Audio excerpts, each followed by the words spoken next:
Allahu Akbar, Allahu Akbar. Ma'asyiral muslimin yang dimuliakan Allah Subhanahu wa taala. Kita tahu bahwa Allah Subhanahu wa taala telah menciptakan makhluknya dengan berbagai macam jenis. Yang pertama kali Allah Subhanahu wa taala ciptakan adalah Arsyur Rahman, Arsy Allah Subhanahu wa taala. Dan itu makhluk yang paling besar yang pernah Allah ciptakan di alam semesta ini.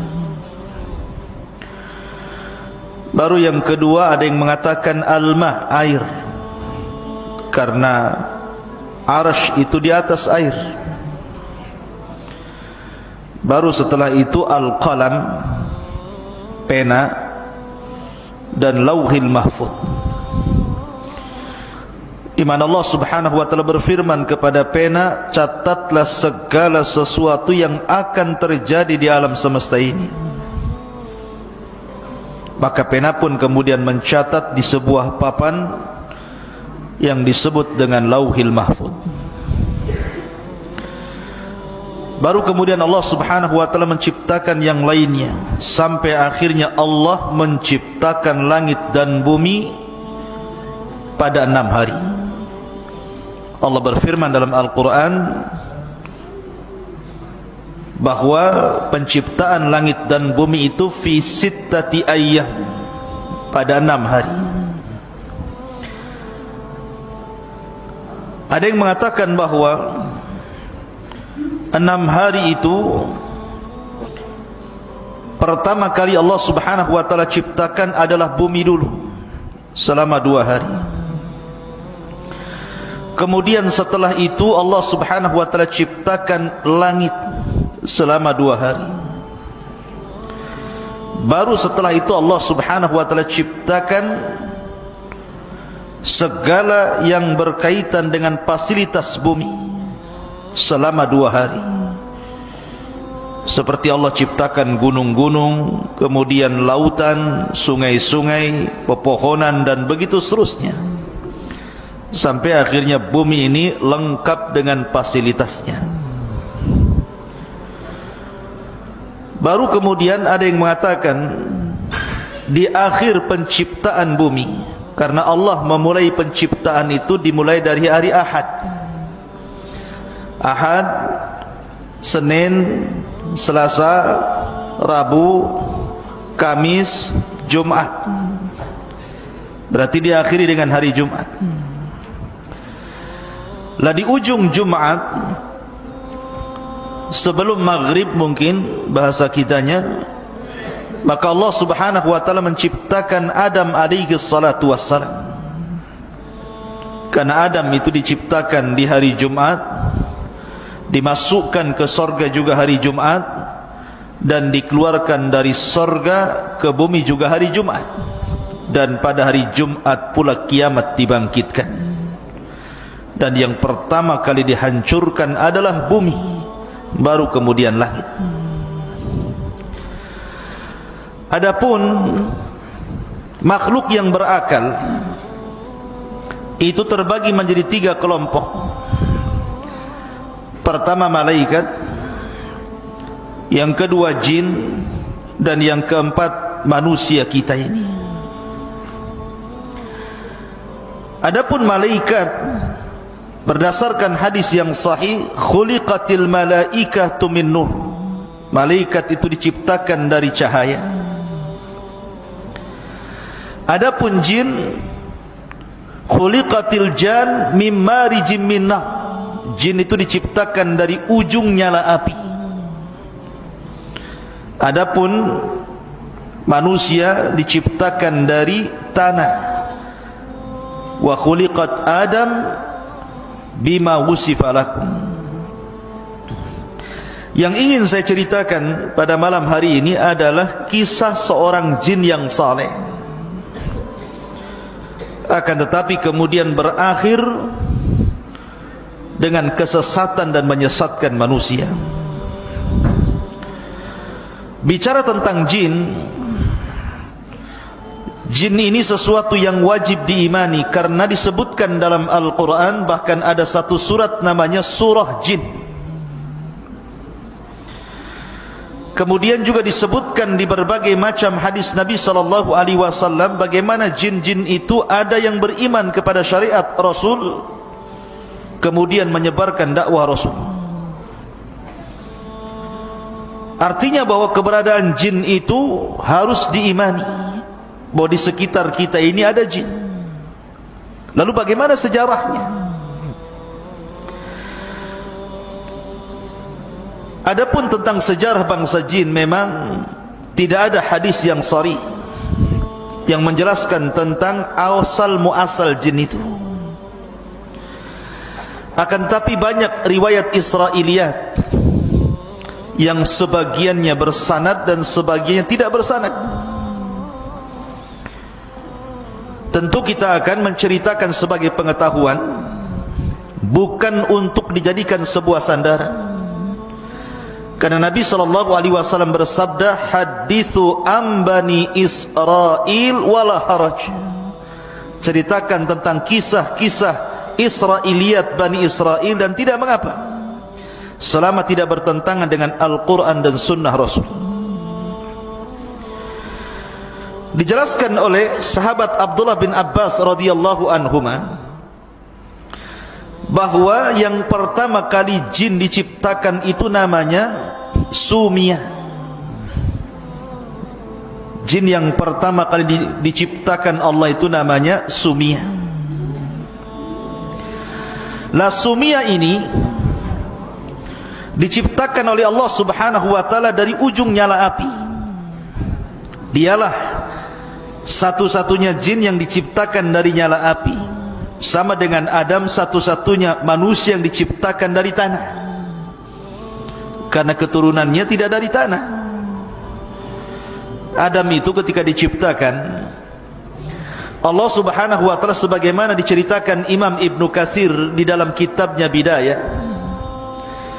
Jadi Allah Subhanahu wa taala memerintahkan malaikat Jibril untuk mengambil tanah di bumi.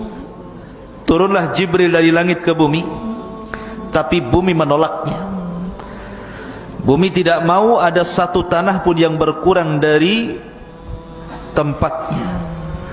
Maka Jibril pun naik kembali dan mengatakan kepada Allah bahwa bumi menolak. Kemudian Allah Subhanahu wa taala mengutus Mikail, juga bumi menolaknya. Sampai akhirnya Allah mengutus Malakul Maut, kemudian bumi menolaknya, tapi Malakul Maut tidak mau kembali tanpa mengambil tanah yang diperintahkan Allah. Maka akhirnya Malakul Maut mengambil dari berbagai macam bentuk tanah yang ada di bumi. Ada yang berwarna hitam, ada yang berwarna putih, ada yang berwarna merah, macam-macam warna. Ada tanah yang keras, ada tanah yang liat, ada tanah yang mudah, ada yang tanah yang susah. Sehingga penciptaan dari berbagai macam bentuk tanah dan sifat-sifat tanah itulah yang membentuk karakter manusia. Makanya ada manusia itu kulitnya hitam. Mana yang kulitnya hitam di sini? Ah, itu dari tanah hitam tuh. Ya. Ada tanah, ada orang yang berkulit putih, mungkin dari tanah yang putih. Ada yang berkulit merah, mungkin juga dari tanah merah. Ada yang belang-belang, mungkin campuran. Ya. Kemudian juga sifat-sifatnya berbeda. Ada yang mungkin keras kepala, ada pemaaf, ada yang kadang keras, kadang pemaaf. Itu sesuai dengan karakter tanah itu. Baru kemudian tanah itu diangkat ke langit, baru dibentuk Adam alaihi salatu wassalam. Jadi satu-satunya manusia yang dibentuk dengan tanah itu hanya Adam saja. Asal penciptaan manusia dari tanah. Sama dengan jin, bahwa jin itu yang diciptakan dari ujung nyala api itu hanya Sumia namanya. Itulah Abu Al-Jin namanya, bapaknya jin namanya Sumia. La Sumia ini diciptakan oleh Allah Subhanahu wa taala 2000 tahun sebelum Adam diciptakan. Bi alfai amin qabla khalqi Adam. 2000 tahun sebelum diciptakan Adam, maka Sumia ini diciptakan. Lah ketika itu, setelah Allah menciptakan Sumia, bapaknya jin ini, maka Allah Subhanahu wa taala berfirman kepada Sumia, tamanna, berangan-anganlah engkau, mintalah sesuatu kepadaku. Maka kata Sumia, bapak jin ini mengatakan, atamanna an nara wa la nura wa an naghiba fi thara wa an yasira kahlana syababan. Kata beliau, kata bapaknya jin ini, kami hanya mengharap kepadamu ya Rabb, agar kami bisa melihat dan tidak bisa dilihat. Makanya jin itu bisa melihat kita, tapi kita tidak bisa melihat jin. Allah mengatakan dalam Al-Quran, dalam Al-Quran gimana? Innakum yarakum min haitsu la tarawnahum. Sesungguhnya mereka melihat kalian, tapi kalian tidak bisa melihat mereka. Innahum yarakum min haitsu la tarawnahum. Karena itu permintaan bapaknya jin mengatakan, atamanna an nara wa la nura. Kami hanya mengharap kami bisa melihat tapi tidak bisa terlihat. Tetapi ini di dunia.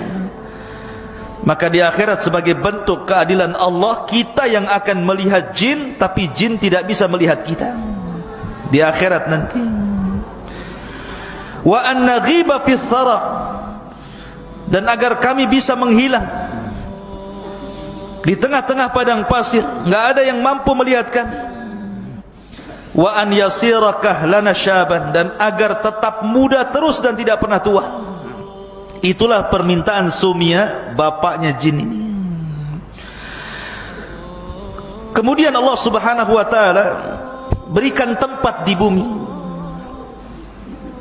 Diberikan tempat di bumi, wa askanahul arda man yasha'u fiha, terserah mau apa dia di bumi itu. Wa hakadha kanal jinnu awal man abadallaha fil ardi. Maka Sumia inilah jin yang pertama kali yang beribadah kepada Allah di permukaan bumi. Belum ada manusia di bumi. Bumi ini diciptakan oleh Allah untuk jin pertama kali. Akan tetapi setelah kemudian Sumia ini kemudian diberikan keturunan yang banyak oleh Allah Subhanahu wa taala, sampai akhirnya Sumia pun meninggal dunia. Maka datang generasi setelahnya. Lah generasi setelahnya ini tidak bersyukur kepada Allah. Mereka sudah diberikan nikmat oleh Allah Azza wa Jal untuk melihat dan tidak bisa terlihat, diberikan oleh Allah usia yang panjang sehingga mereka tetap muda, diberikan fasilitas di bumi dan seluruh kenikmatannya, mereka tidak bersyukur. Justru mereka itu malah menumpahkan darah dan saling membunuh sesama mereka. Makanya ketika Allah Subhanahu wa taala menciptakan Adam, kemudian Adam sudah berbentuk manusia, dibiarkan selama 40 tahun mengeras dan belum ditiupkan roh. Maka malaikat mengintip, ini Allah sedang menciptakan makhluk apa ini? Maka para malaikat pun kemudian datang kepada Allah dan mengatakan, ataj'alu fiha man yufsidu fiha wa yasfikud dima wa nahnu nusabbihu bihamdika wa nuqaddisulah. Ya Rabb, apakah engkau akan menciptakan makhluk seperti jin yang suka menumpahkan darah, suka merusak bumi, sementara kami makhluk yang terus bertasbih memujimu dan senantiasa mensucikan namamu? Maka Allah Subhanahu wa taala bantah dengan mengatakan, inni a'lamu ma la ta'lamun. Aku lebih tahu tentang ciptaanku daripada kalian, kata Allah. Buktinya dari Adam lahir para nabi. yang kedudukannya jauh lebih mulia dibandingkan para malaikat.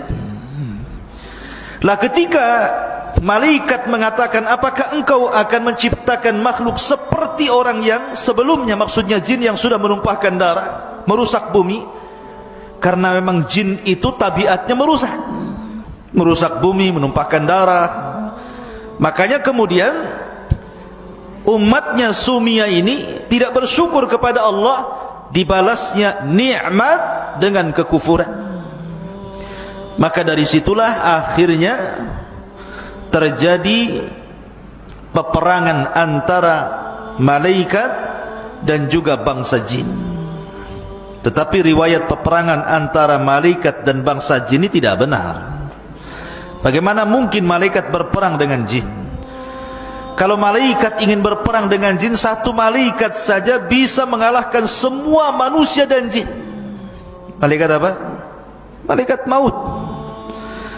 Semua bisa dicabut nyawanya sama dia. Ya, ngapain pula berperang-perang kan gitu ya. Tapi ini cerita Israiliyat, hanya cerita saja. Di situ dicantumkan bahwa malaikat perang bersama melawan jin. Akhirnya jin ditangkepi, ya, sebagiannya kemudian dilempar ke juzur, ke daerah-daerah yang dipenjara di hutan-hutan, di lautan-lautan, dipenjara oleh malaikat. Lah dari situ dalam cerita Israiliyat itu, dalam satu kisah, setelah kemudian para malaikat mentertibkan bangsa jin dan sebagainya dipenjarakan di hutan-hutan belantara, maka ada anak jin yang masih kecil itu dibawa naik oleh malaikat, kemudian hidup di langit. Lah jin kecil ini, anak kecil ini, jin yang masih kecil yang dibawa oleh malaikat ke langit itu namanya Azazil namanya. Ya. Azazil inilah yang kemudian dibawa ke langit, dididik oleh malaikat sampai dia besar. Akhirnya dia beribadah kepada Allah, puasa, solat, zikir, macam-macam. Dan Allah subhanahu wa ta'ala kuasakan kepada Azazil untuk menjadi penguasa langit dunia. Jadi Azazil menjadi penguasa langit dunia, diserahkan kekuasaan langit dunia sama Azazil. Jadi inilah cerita yang kita akan kisahkan.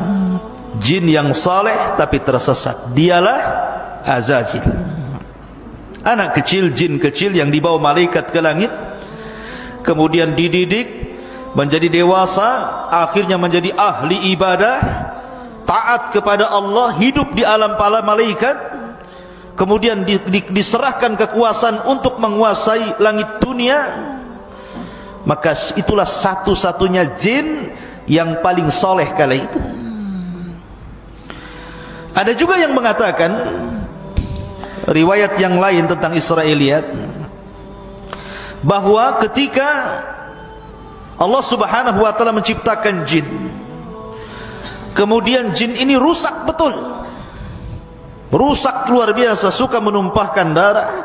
Maka Allah subhanahu wa ta'ala utus dari kalangan mereka seorang jin yang saleh, mungkin dari kalangan manusia itu seperti para nabi, namanya Azazil, dipilih oleh Allah untuk menjadi pembaharui bangsa jin, supaya mentertibkan bangsa jin, kemudian didukung oleh kekuatan para malaikat. Sama seperti Rasul dalam perang Badar dibantu oleh malaikat sehingga Allah menangkan peperangannya, ataupun dalam perang Khandaq seperti malaikat menolong Rasul di Khandaq, akhirnya dimenangkan peperangannya, dan perang-perang lainnya, dan berhasil kemudian memenjarakan jin-jin yang jahat.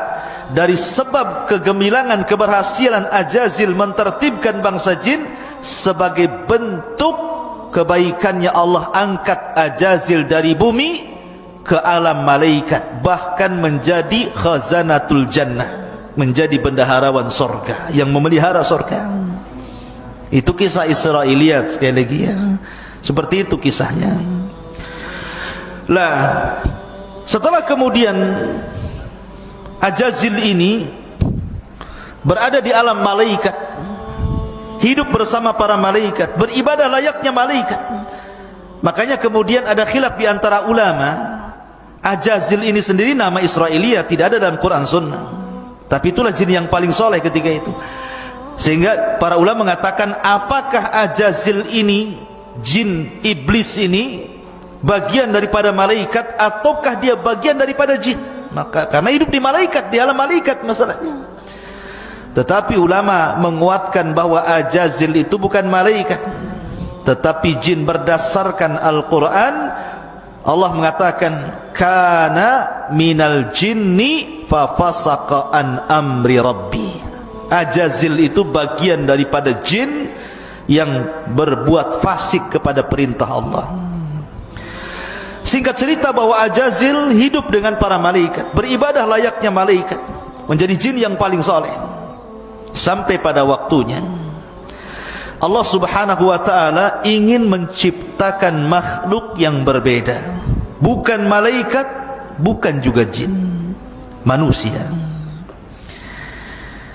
Maka Allah subhanahu wa ta'ala menciptakan manusia, kemudian disebut Adam. Kenapa Adam? Karena diciptakan dari adim. Adim itu tanah yang ada di bumi, maka makhluk itu disebut Adam alaihi salatu wassalam. Lah ketika Allah subhanahu wa ta'ala menciptakan Adam itu, Allah beri 4 kelebihan. Kenapa? Menghindari supaya jin jangan sombong, Ajazil itu jangan sampai sombong. Kelebihan pertama, Adam itu diciptakan oleh kedua tangan Allah. Khalaqtu biyadai, aku ciptakan Adam dengan tanganku. Yang kedua, wa nafakhtu min ruhi, yang meniupkan ruh ke jasad Adam Allah sendiri, bukan malaikat yang diutus untuk meniupkan ruh. Kemudian yang ketiga, asjadalahul malaika, Allah perintahkan seluruh malaikat sujud kepada Adam. Dan tidak ada perintah Allah kepada para malaikat sujud kepada Ajazil. Kemudian yang keempat, Allah ajarkan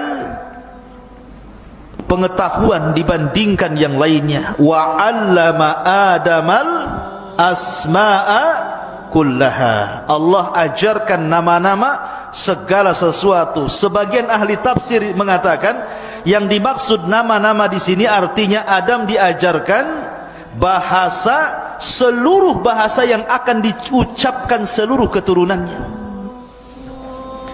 Di kita saja ada bahasa Padang.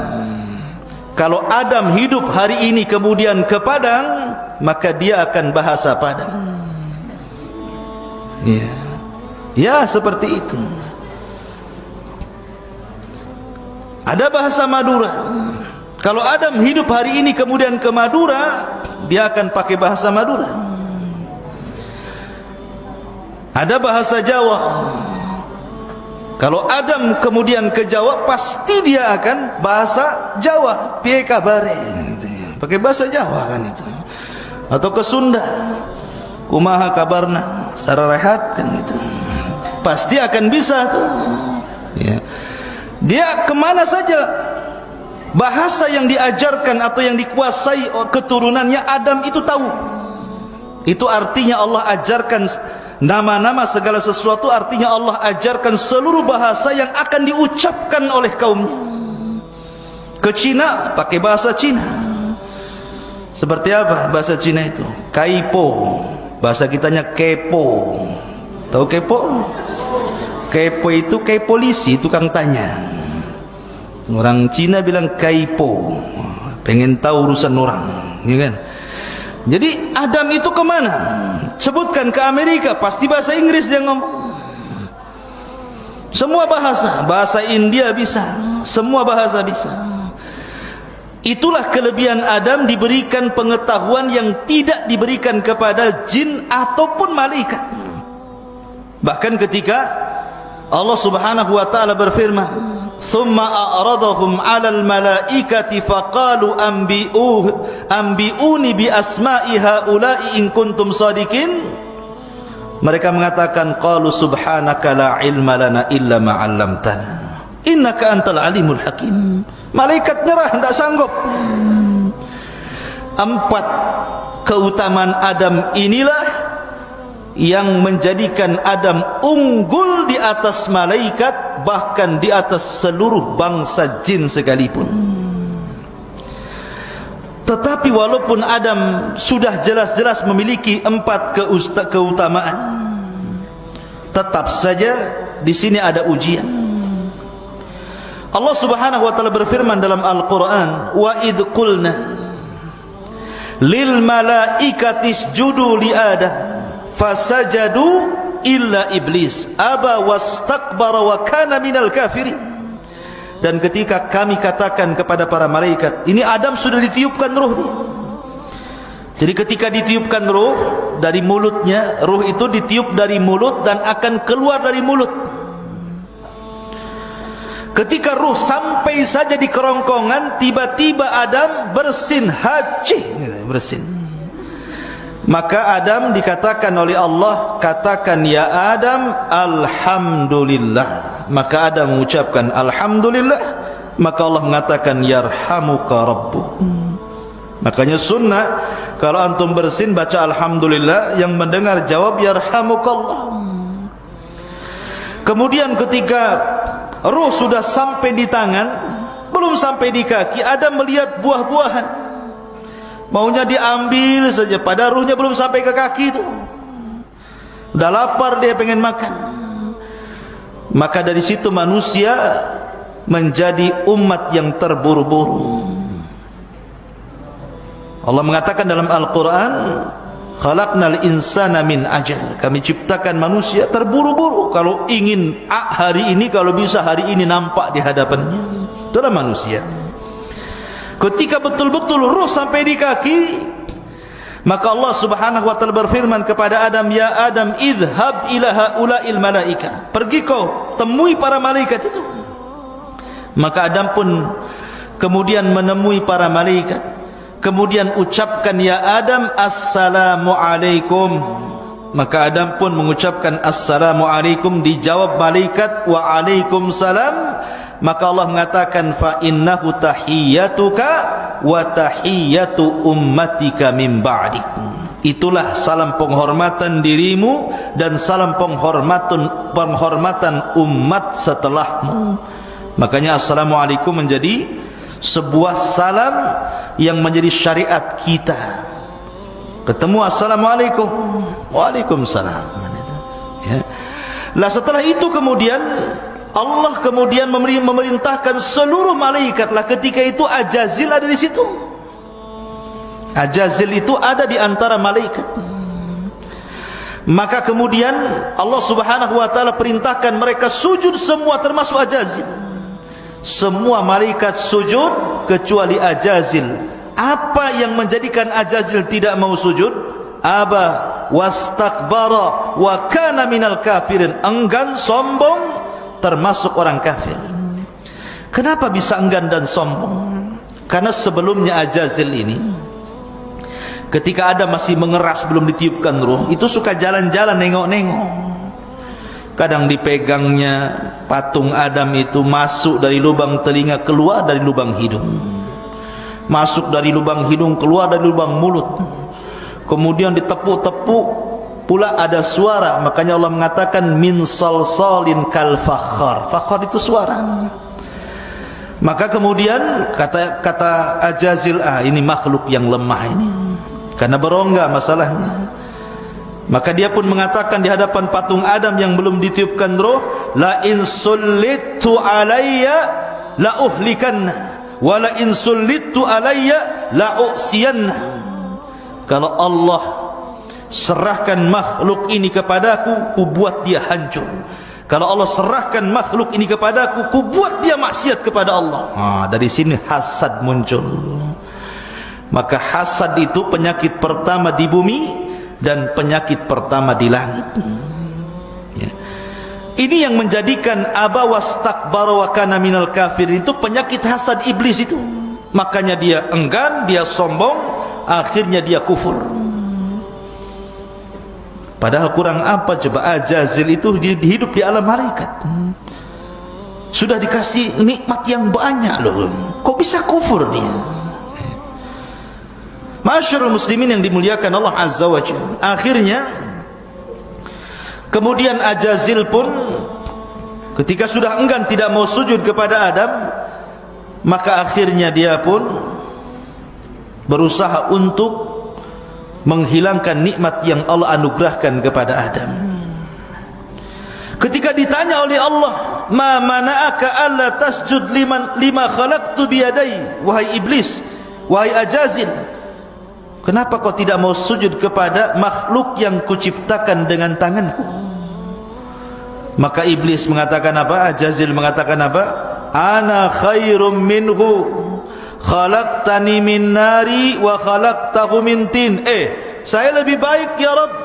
Kau ciptakan dia dari tanah, aku ciptakan kau dari api. Ini kias fasid namanya, kias batil. Kenapa? Siapa bilang tanah lebih baik dibandingkan api, lebih baik dibandingkan tanah? Tanah itu lebih baik dibandingkan api. Dengan tanah bisa bangun rumah, dengan tanah bisa berkebun, dengan tanah bisa bercocok tanam, dengan tanah bisa beternak, macam-macam. Api bisa apa? Api itu hanya membakar saja, ngancurin orang, ngancurin rumah, ngancurin bangunan. Ini kias batil namanya, ya. Maka yang pertama kali mengkias batil itu ya iblis ini. Lah dari situlah Allah kemudian melaknat Ajazil. Sejak dilaknat itulah dia menjadi iblis, ya, menjadi iblis.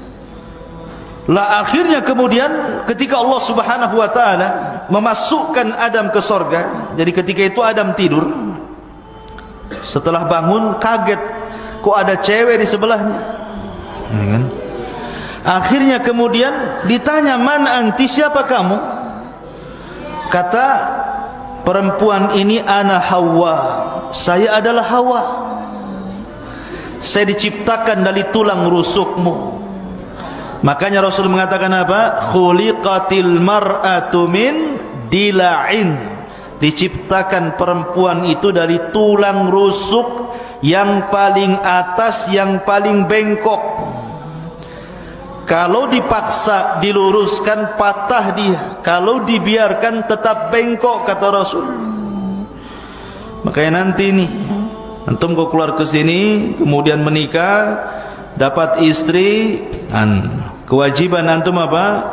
Harus meluruskan. Harus meluruskan. Jangan suami ikut-ikut bengkok, nanti suami bengkok namanya. Jadi ketika di sampingnya ada Hawa ini, maka Allah berfirman kepada Adam dan Hawa, "Uskun anta wa zaujukal jannah." Kalau gitu masuk kau ke dalam surga. Masuk kau ke dalam surga. Nikmati apa yang ada di surga itu. Di surga itu nikmat yang luar biasa. Mala ainun ra'at, kenikmatan tidak bisa dilihat mata. Wala udhunun sami'at, kenikmatan tidak bisa didengar telinga. Wala khatara ala qalbi bashar, kenikmatan yang terlintas dalam pikiran pun tidak bisa. Saking nikmatnya. Kurang apa nikmat surga itu? Allah uji Adam, kau boleh makan buah-buahan di situ, kau boleh minum dari berbagai macam jenis minuman di situ, tapi tolong wala taqraba hadhihi syajarah, jangan dekat satu pohon ini. Itu saja. Ribuan pohon kau ambil buahnya, tapi yang satu pohon ini jangan kau dekat-dekat. Iblis tahu kelemahannya. Ketika itu iblis berada di luar sorga, sudah tidak bisa lagi masuk ke sorga karena sudah dikeluarkan dari sorga.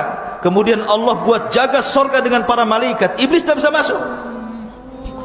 Rupanya Allah takdirkan ada binatang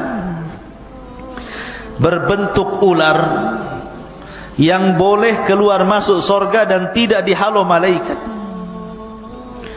Dari sini maka akhirnya iblis pun bekerja sama dengan ular itu untuk masuk ke dalam sorga.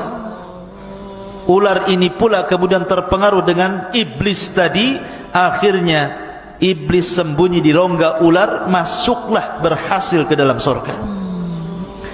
Makanya ketika nanti iblis turun ke dunia, kemudian membuat istana di tengah lautan, maka dijaga oleh ular-ular di situ. Berdasarkan beberapa riwayat, ya. Maka akhirnya setelah masuk ke dalam surga, Allah tahu, tidak mungkin Allah tidak tahu. Kenapa Allah tidak cegah? Karena Allah itu idza arada syai'an ahya asbabah. Kalau menghendaki sesuatu pasti akan dihidupkan sebabnya. Karena Adam itu akan diciptakan oleh Allah menjadi khalifah fil ardi, kan itu. Inni ja'ilun fil ardi khalifah. Berarti Adam itu bukan hidup di sorga tapi di bumi. Tapi bagaimana caranya Adam ke bumi? Disinilah maka dibiarkanlah ular itu masuk. Sesampainya kemudian di dalam sorga, akhirnya iblis ini berkongsi dengan ular. Mungkin bahasa kitanya, hei lar, gitu ya. Ular, kau kasih was-was lah si Hawa tuh, biar aku yang hadapi Adam, katanya. Akhirnya kongsilah dua makhluk yang jahat ini. Ular memberi was-was kepada Hawa, kemudian iblis datang kepada Adam. Fawaswasa lahuma syaitan. Maka syaitan pun, iblis pun memberikan was-was kepada Hawa. Kemudian iblis datang kepada Adam, was-was tidak bisa. Akhirnya membuat cara lain. Dengan apa? Cara sumpah dusta. Wa qasamahuma inni lakuma laminan nasiin. Maka si iblis dan ular bersumpah kepada Adam dan Hawa bahwa mereka adalah orang yang ahli nasihat. Di surga itu alam malaikat, ikhwan.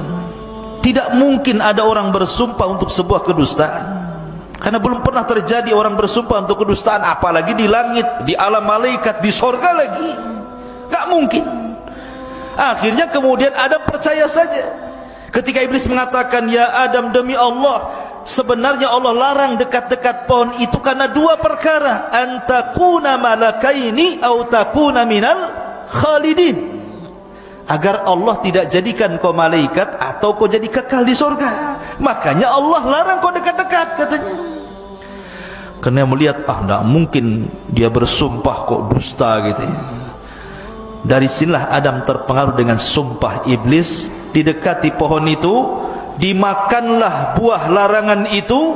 Tiba-tiba apa yang terjadi? Allah buat lepas seluruh pakaian ahli sorga dari badan Adam dan Hawa. Kedua auratnya tampak. Maka Adam malu, Adam lari, bersembunyi di pohon-pohon. Hawa malu, kemudian lari di pohon-pohon. Tapi Allah mengatakan, mau kemana hendak kau pergi wahai Adam? Kau mau sembunyi di mana? Maka Adam hanya mengatakan, tidak ya Rabb, aku tidak bersembunyi. Fa inni astahyaituka ya Rabb, aku hanya malu kepadamu. Dari kejadian inilah Allah berfirman, ihbitu minha jami'a. Keluar kalian, hei Adam, hei Hawa, hei iblis, hei ular, keluar kamu dari surga ini. Maka akhirnya mereka diletakkan di bumi.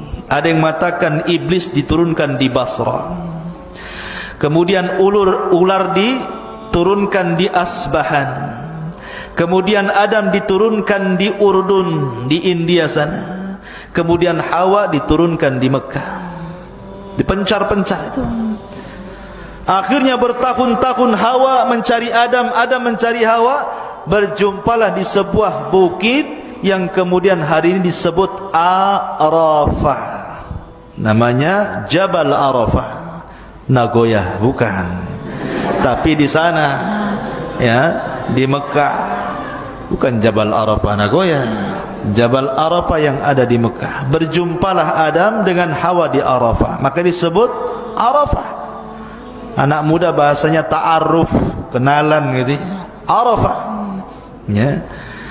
Maka dari situlah Adam melihat Hawa, Hawa melihat Adam. Berbahagialah keduanya dipertemukan. Maka sepakat keduanya bertobat kepada Allah. Dan kalimat yang pertama diucapkan keduanya, Rabbana zalamna anfusana wa illam taghfir lana wa tarhamna lanakunanna minal khasirin. Inilah kalimat pertama yang diucapkan di bumi. Fatalaqqa Adam mir rabbihi kalimatin fataba alaihi innahu huwa tawwabur rahim. Ini kalimat yang diajarkan pertama kali adalah kalimat Rabbana, ya Rabb kami, zalamna anfusana, diri kami telah mendolimi diri kami ya Rabb, fa illam taghfir lana, kalau engkau tidak mengampuni dosa kami, lanakunanna minal khasirin, tentu kami menjadi hamba yang rugi. Fataba alaih, dan Allah pun mengampuni dengan tobatnya Adam. Berbeda pula dengan Ajazil yang sudah berubah menjadi iblis. Bukannya bertobat kepada Allah, malah dia pula kemudian bersumpah, wa bi'izzatika la ughwiyannahum ajmain, ya Rabb, karena kemuliaan. Dalam ayat yang lain, fabima aghwaitani, karena engkau sudah membuat aku sesat. Celaka nih kata-kata iblis. Dia yang mau sesat, kenapa pula Allah yang membuat dia sesat? Dia mengatakan fabima aghwaitani. Gila si iblis ini. Fabima aghwaitani, karena engkau sudah menyesatkan aku. Seolah-olah yang menyesatkan, yang dia mau sendiri sesat gitu ya. La ubiyannahum ajmain, saya akan sesatkan semua turunan si Adam itu. Akhirnya dari sinilah genderang perang terjadi, dimulai antara kubu Adam dan kubu iblis CS ya. Akhirnya kemudian setelah Adam alaihi salatu wassalam, karena memang dia pernah hidup di sorga, diajarkan segala sesuatu pengetahuan, maka akhirnya Adam pun diberikan pengetahuan untuk bercocok tanam. Mulai dari bercocok tanam, karena bumi itu dulu gersang, mulai dicocok tanam, banyak tumbuhan di mana-mana ya. Kemudian iblis pun mulai menggoda Adam, tapi Adam tidak bisa tergoda. Hawa tidak bisa tergoda, karena dua-duanya sudah bertobat, tidak mau lagi bermaksiat kepada Allah. Karena tidak bisa menggoda Adam, tidak bisa menggoda istrinya, akhirnya iblis menunggu-nunggu keturunannya. Ketika Hawa melahirkan 20 kali, sekali melahirkan selalu kembar, perempuan laki-laki, maka Adam punya anak sebanyak 40, 20 laki-laki, 20 perempuan. Coba 20 kali melahirkan nasi kembar saja, satu kampung ya. Akhirnya kemudian yang paling besar namanya Qabil, ada juga adiknya Habil. Setelah kemudian keduanya dewasa, Allah berikan syariat supaya menikah, supaya memperbanyak keturunan, tapi dengan cara silang. Kembaran Habil menikah dengan Qabil, kembaran Qabil menikah dengan Habil. Rupanya iblis ada kesempatan, ini kesempatanku untuk menggoda turunan Adam. Datanglah dia kepada Qabil. Bil, kau tengok tuh kembaran si Habil tuh, cantik enggak? Kau tengok kembaranmu sendiri, cantik tak? Iya, cantik kembaranku, nampaknya dia kurang cantik. Mulai dikasih was-was di situ. Dari sini dia tolak dan mengatakan kepada ayahnya, wahai ayahanda, aku tidak mau menikah dengan kembaran si Habil itu, saya mau menikah dengan kembaran saya sendiri. Adam itu bukan ayah diktator. Dia berdoa lagi kepada Allah Azza wa Jalla, bagaimana cara menyelesaikan pertikaian saudaranya ini. Dari sini Allah syariatkan apa? Disyariatkan untuk berkurban. Allah mengatakan, watslu alaihim naba abnai Adam bil haq idh qarraba qurbanan fatuqabbala min ahadihima wa lam yutaqabbal minal akhar qala la aqtulannak qala innama yataqabbalullahu minal muttaqin. Katakan ya Muhammad, ceritakan tentang dua kisah anak Adam. Yang keduanya berkurban untuk mencari pasangan. Allah terima yang satu dan Allah tolak yang lain. Yang ditolak ngamuk dan mengatakan saya akan bunuh kamu. Yang diterima mengatakan Allah hanya menerima kurban orang yang bertakwa. Sepakat ahli tafsir bahwa ayat ini bicara tentang Qabil dan Habil. Maka ketika kurbannya ditolak, setan datang lagi dan mengatakan, Bil, itu rekayasa ayahmu saja tuh, udah ngotot saja.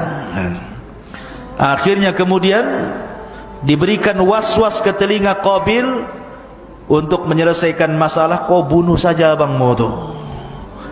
masuklah was-was lagi untuk membunuh babangnya. Terang-terangan dia ngomong di hadapan abangnya dan mengatakan, la aqtulannak, saya akan bunuh kamu. Tetapi karena Habil ini sifatnya mirip dengan Adam, bahkan kalau seandainya Habil hidup tentu dia akan jadi nabi setelah Adam, dia mengatakan, la imbasatta yadaka litaqtulani ma ana bibasiti yadiya ilaika liaqtulak inni akhafullah.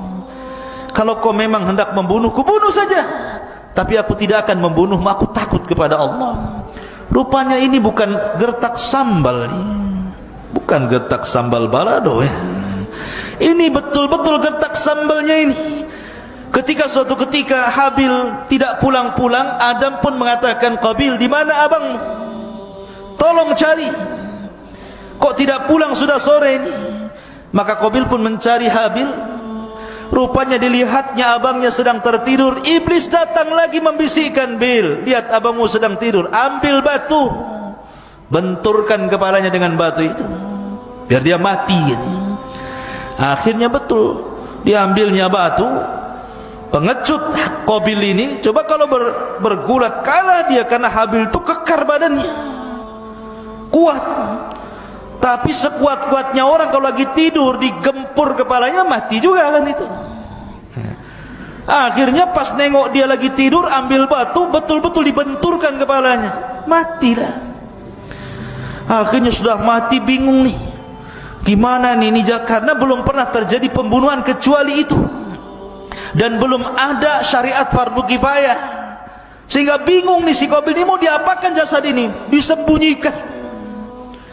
Ada yang mengatakan bertahun-tahun, tapi jasad itu tidak habis dimakan tanah, sampai ketika Qabil ini melihat burung gagak yang berkelahi dengan saudaranya, kemudian meninggal salah satu gagaknya. Tiba-tiba gagak yang masih hidup mencungkil-cungkil tanah, tiba-tiba menguburkan.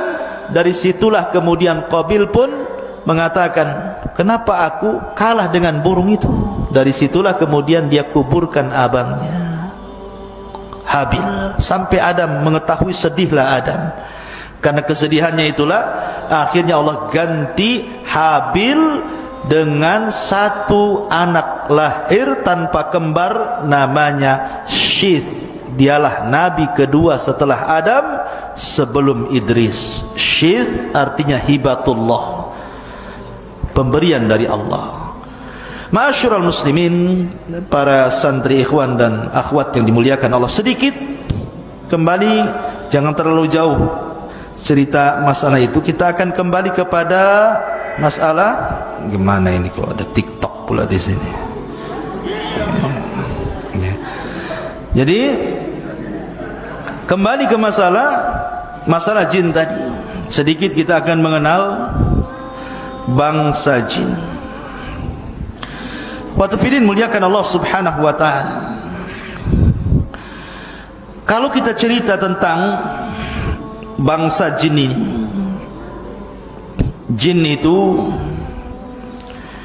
adalah makhluk yang tidak bisa dilihat. Makanya janin dalam perut disebut janin, karena memang tidak terlihat. Jin itu tidak terlihat. Apa sih bedanya jin dengan setan? Setan itu atau syaitan itu sifat, kalau jin itu zat. Dan setan itu bisa melekat pada jin, bisa melekat pada manusia, bisa melekat pada binatang. Jin yang jahat disebut setan, manusia yang jahat disebut setan, binatang yang jahat pun disebut setan. Makanya Rasul mengatakan, kalbul aswad minasyaitan, anjing hitam itu dari setan. Ya. Jadi setan itu sifat. Ya. Dan tadi sudah saya katakan bahwa kalau cerita asal penciptaan jin ya dari api, tetapi anak turunannya tidak sebagaimana Sumia tadi. Ya sama dengan manusia, tidak dari tanah anak turunannya. Lah kenapa Allah ciptakan jin? Pertanyaannya, Allah berfirman dalam Al-Quran, jawabannya, wa ma khalaqtul jinna wal insa illa liya'budun. Tidaklah kami ciptakan jin dan manusia kecuali disuruh untuk beribadah. Jadi manusia, jin, malaikat semua beribadah kepada Allah. Semua beribadah. Tetapi ada yang beribadah, ada yang tidak. Beda dengan malaikat beribadah semuanya karena tidak punya nafsu. Tapi manusia dan jin itu diberikan nafsu. Tapi dua-duanya makhluk mukallaf yang diperintahkan untuk beribadah kepada Allah. Dan jin ini punya kemampuan melebihi kemampuan manusia di satu sisi. Seperti jin ini bisa memindahkan istana.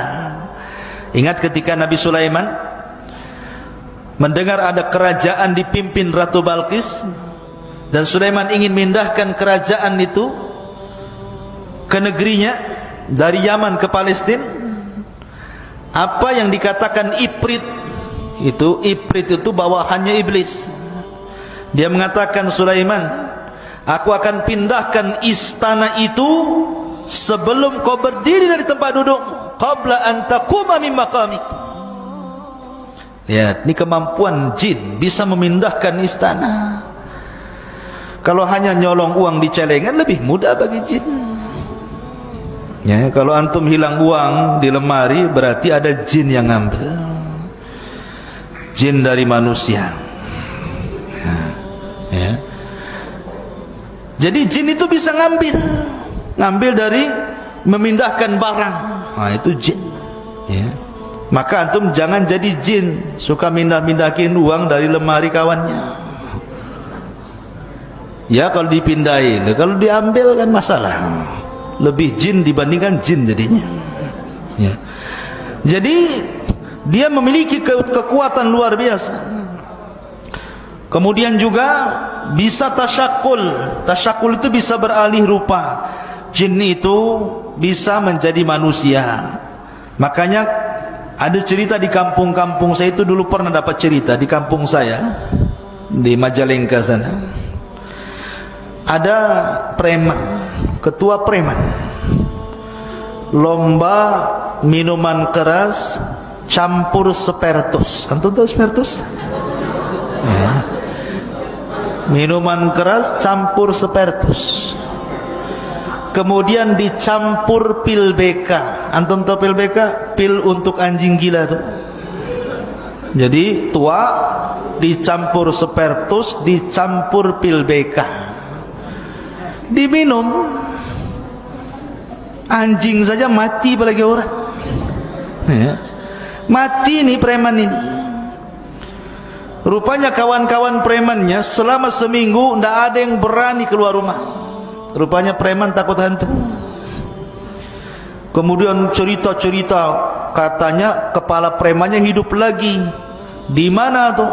Tuh sering nongkrong di jembatan. Berarti bukan si tampan jembatan itu ya. Di situ. Ya. Lah sekarang pertanyaannya, mungkinkah orang yang sudah mati hidup lagi? Kita katakan tidak mungkin, mustahil. Tetapi pertanyaan, siapa yang nongkrong di jembatan itu? Maka sebagian para ulama, boleh jadi itu jin korin namanya. Setiap manusia itu ada korin.